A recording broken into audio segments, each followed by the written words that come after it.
At the 62nd annual SOT meeting in Nashville, the toxicology community gathers to discuss the latest innovation and research in toxicology. With more than 70 featured and scientific sessions, 2,000 presentations, and 5,000 attendees, the meeting covers everything from microplastics to wildfires. And SOT TV is right here to show you some of the highlights you just can't miss. Welcome to Music City and episode 3 of SOT TV. I'm Max Winitz. As toxicologists attend sessions on a wide range of topics, we're here to cover some of the highlights.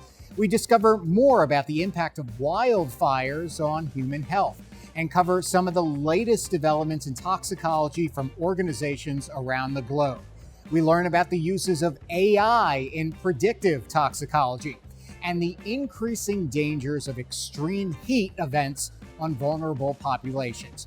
We hear more about ToxSci in the scientific publishing world and explore the musical side of toxicology. Hey, we're here in Music City. As you can see, we have an exciting program coming up, so stay tuned for our first topic. You're watching SOT TV.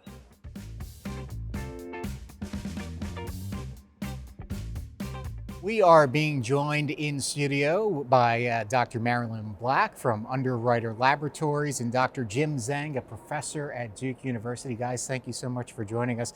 Very interesting topic here at the SOT convention. We're talking about wildfires. Dr. Black, I'll start with you.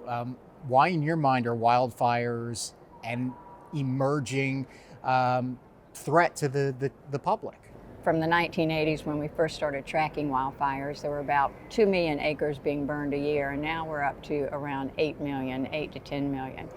And not only are they increasing in frequency and breadth, but they also are burning very much hotter and faster and creating more damage to our communities, to our environment, and posing health risk. Do you attribute that directly to climate change? Well, I would say climate change is one factor. Obviously, extreme weather, especially heat, drought, contribute to that. But we also have land management issues that come into play as well.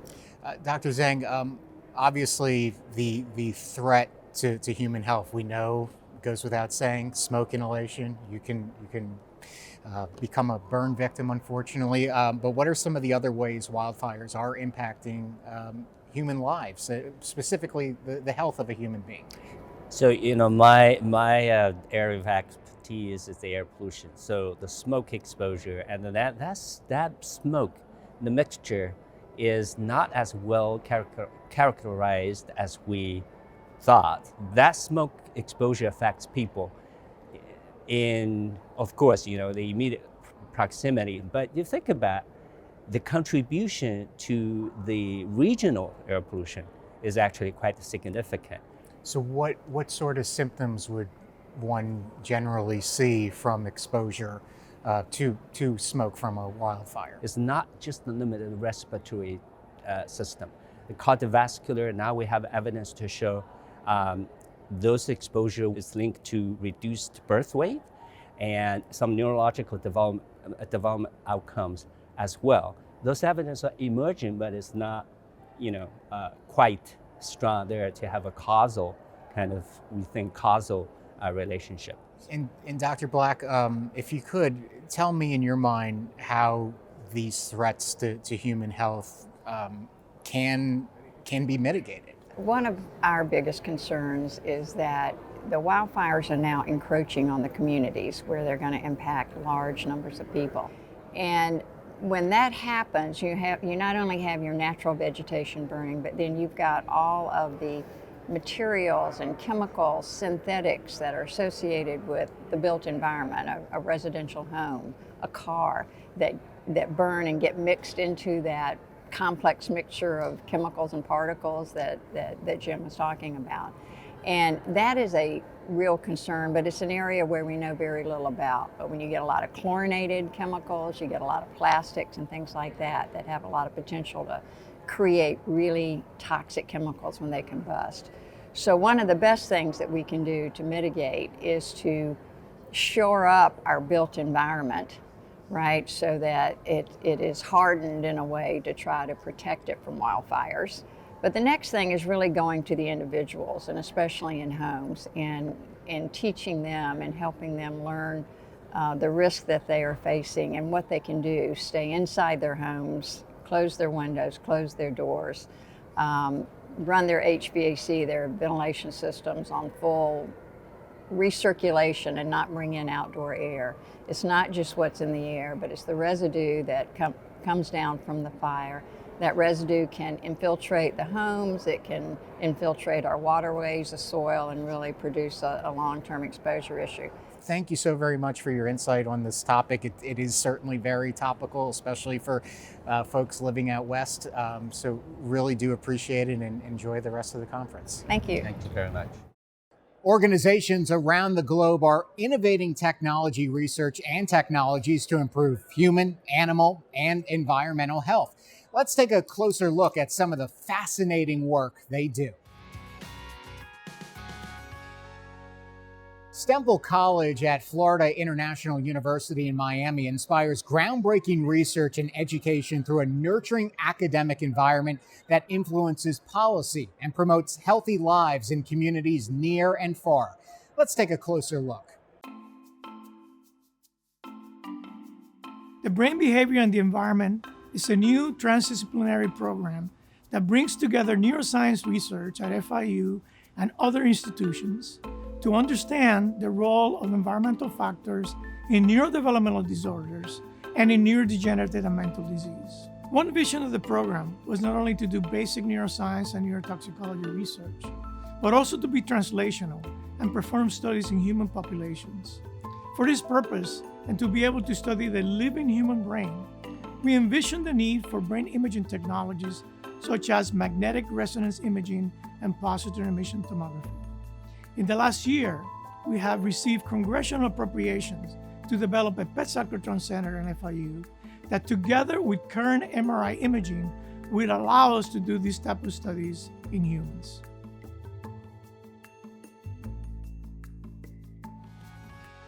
The American Chemistry Council advocates for science-based public policies that support the creation of groundbreaking chemistries to improve lives, protect our environment, and enhance the economic vitality of communities.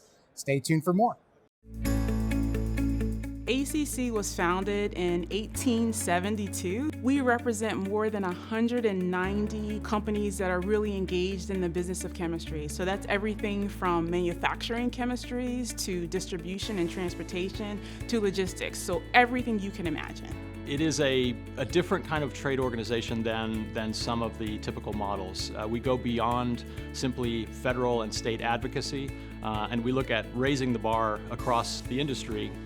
This is probably the most exciting time for chemistry, right? So there are so many new technological developments, and so it's an exciting opportunity.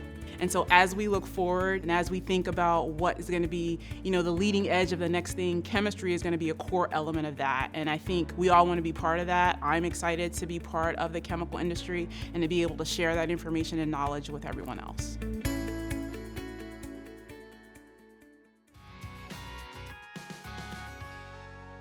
We are here in studio with Dr. Falgun Shah. He is a principal data scientist at Merck, just outside of Philly. Great to see you. Thank you so much for inviting me. The topic we are discussing is something very popular right now, AI. We're not talking about ChatGPT, though, Yes. which everybody seems to be talking about, but AI in toxicology. What are some of the potential applications of AI in toxicology? So the whole industry is excited about the field called digital pathology, basically which involves the digital imaging of tissues so that they can detect tissue and organ toxicity. The idea is there are so many advantages over conventional toxicology if you use digital pathology. Mainly you can standardize the whole process of tissue collection, analysis, so the data can be more reproducible. And you can detect so much patterns using digital pathology approaches that a naked human eye cannot figure out, or even our pathologists can miss out. So that everyone is really excited about the progress in the field of digital pathology. We are not there. We are still there are a lot of effort that we need to put in before we reach there. But that's the one field that's exciting everyone. And there are a couple other applications that I would mention is the compound safety and toxicity prediction using chemical structure, which is, in my opinion, is like a low-hanging fruit for us and something that we can do immediately or have an impact immediately in our compound selection. And this kind of approaches are basically using large amount of chemical structures and toxicology data to predict the toxicity of newer chemicals for which we don't have the enough information available. So what are some of the challenges you have encountered thus far as AI in toxicology research? So first is the quality. The toxicology data is limited, they are sparse, and the lack of reproducibility, right? So you are doing animal study using 2 or 3 animals, but then those data can be very variable. So and for AI approaches, you need like high quality curated data. So that's kind of one of the main challenges. The other challenge that you can foresee in immediate near future is the AI approaches is new, right? So our regulatory agency is there is no guideline set on how these AI approaches can be utilized or how the predictions that are coming out of those AI approaches will be accepted by regulatory agency. So those are like 2 main challenges.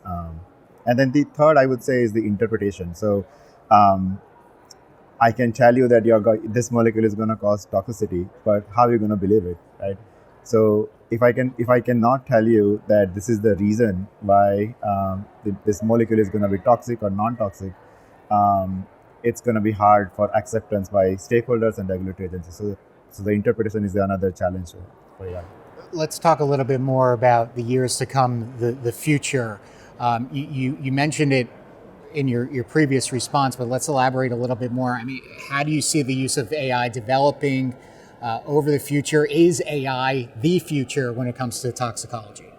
So the one thing we need to do is we need to continue adopt AI approaches, right? And we need to keep, even there are caveats in using AI in toxicology, we need to keep using it so we can learn what are the gaps that we can fill in and what are the areas we can, we can demonstrate the impact. And the venues like SOT is going to be a great platform to share those case studies with the all other community members so they can also learn. The second thing is that the point that I mentioned in the previous question is that limited data, right? So how can you increase your data sets so that, or quality data sets so that people can build, the scientists can build the AI models. And one approach is that this federated data sharing where, industry, academia, government agency can come together and share their data in more blinded fashion so that you can build machine learning models on top of it and leverage. So that's the 2 area I think we can continually work towards and make the use of AI much better. Okay. Well, Dr. Shah, nothing but continued success for you and your team at Merck in the future, and we can't wait to see how this does develop in the years and decades to come. So thanks very much, and enjoy the rest of the conference. Thank you. We are being joined in studio by Dr. Chris Ebi, a professor at University of Washington. Thanks so much for joining us. Thank you for your interest in climate change and health. It is an interesting topic. I'm a kid from South Florida, so extreme heat, I know all about it. But let's talk about the impacts on public health.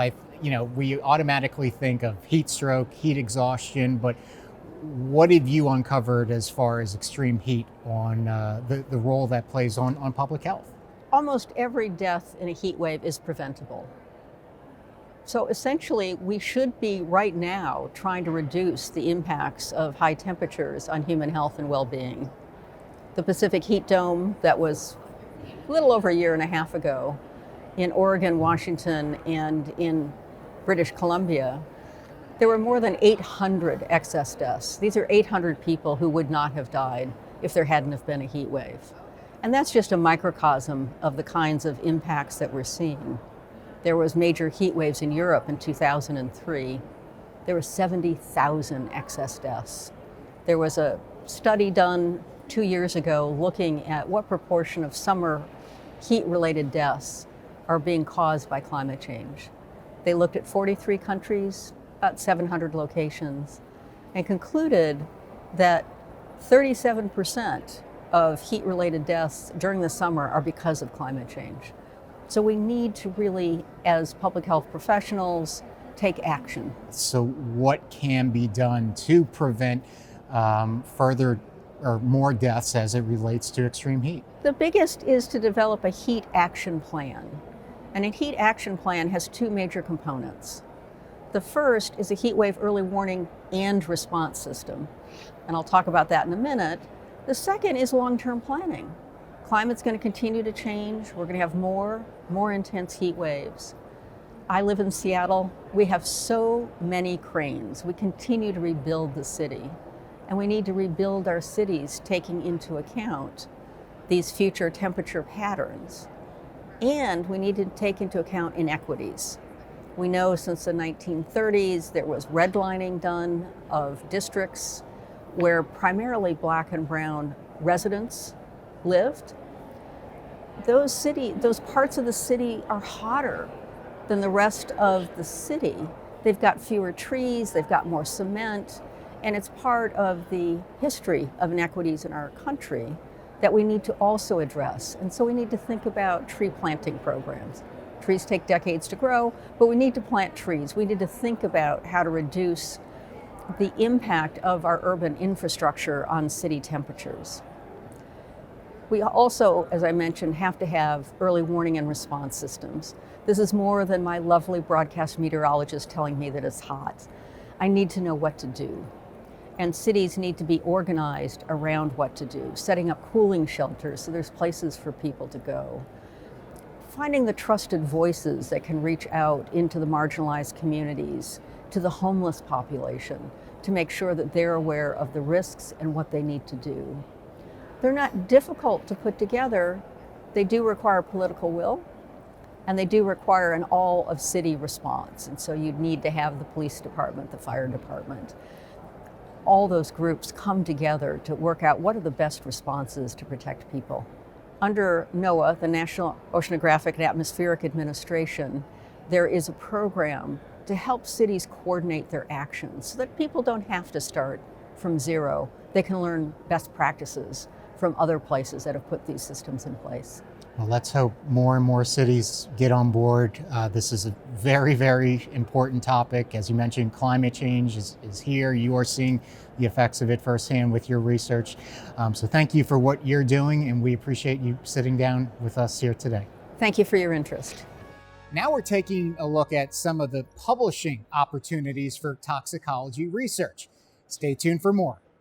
We want to try to publish the broadest spectrum of impactful scientific research that we can that fulfills the niche for all members of the society. People are interested in everything from the air we breathe, the food we eat, the water we drink, the buildings that we're living in, the water sources, things like that. So there's a lot of interest. It spans a very broad spectrum. So the journal is interested in publishing papers that focus on what all scientists that belong to society do. So we have a number of interesting things that are going on. We've done changes with our review articles. We have in-depth reviews, which are really nice. It's an approach to give a comprehensive update of what's been going on in the last 10 to 20 years, probably more 10 years, in a balanced approach. And so we've developed that. That's one new thing. We've also been presenting annually at the annual meeting here to promote the journal, to illustrate and give examples to authors to help them understand what is needed to be a good journal, how the peer review process works, things like that, and also the types of formats of things that we have available for them to publish in, what venues we have for them. It's rewarding when you see people at the meetings and you know their papers have come through and they're accepted and they've helped society out. I like that. I like also the fact that some of our work, is really highly cited. And when it gets there, that means people respect it. That means we're advancing the field of toxicology. And that's the purpose of our journal. We're meant to move the field forward. And I think that's what we're doing. I think keeping up with the science, where the science is going. Now that I'm no longer in a lab, it's just fun to see what others are doing and helping authors tell their stories in an effective way. Presenting the rationale, clearly describing their methods. That's just rewarding for me to keep up with the science and to help others translate their work. How do people get papers into ToxSci, there's several things to think, or a number of things you should think about. First, you should think about talking with your mentor before you start the experiments. And as you're doing the experiments, think about filling in the blanks. As you're doing the science, what is it that you need to learn to make the next step? You might need to add that to that experiment. And that helps them understand more about what content-wise you need to do to get to that level of what we're expecting. Talk with your mentor, but talk with other people's mentors as well and see what they have to say. Because it's better to get a broad spectrum of input to help you. It's going to help you. And that's the same thing with peer review. Don't get down, if there's something that comes back, just have a positive spin. It's meant to improve your paper. And that's what it's meant to be. And that's what the mentors can do. And finally, since we are right here in Nashville, Tennessee, Music City, we wanted to take a look at the musical side of toxicology. So we went around and asked the attendees, if toxicology were an instrument, what would it be?